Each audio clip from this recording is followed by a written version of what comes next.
Rafa, já tá em subsônico agora.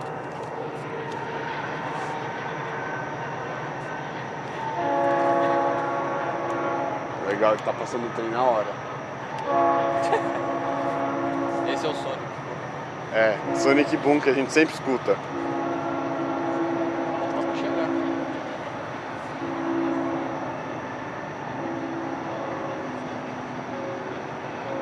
Au!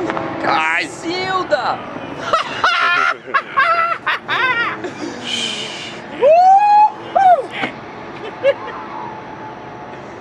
Caramba! Putz! Nossa, cara, meu coração.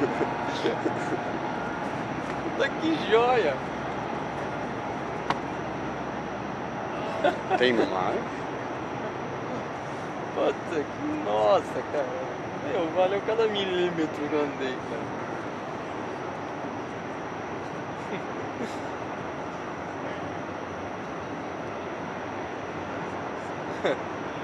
E aí? E aí o quê? Cadê? Tô filmando, vai aparecer uns minutos. Quer que eu pegue agora? Eu ia tentar fotografar, mas tentei, cara, demorou. É. 3 minutos pra ela fazer a manobra toda chegar, eu vou estar estimado. Ela chega a 500 km por hora mais ou menos, ela vai passar muito rápido.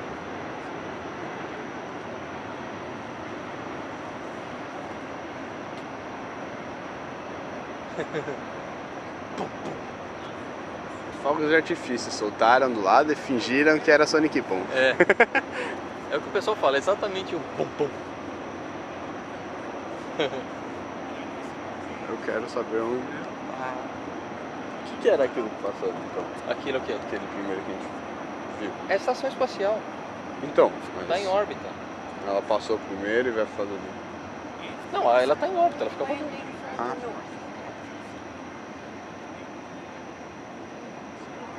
Entendeu? No Twitter. Ah, então porque ela pode fazer lá pra pousar. Vamos pra cá.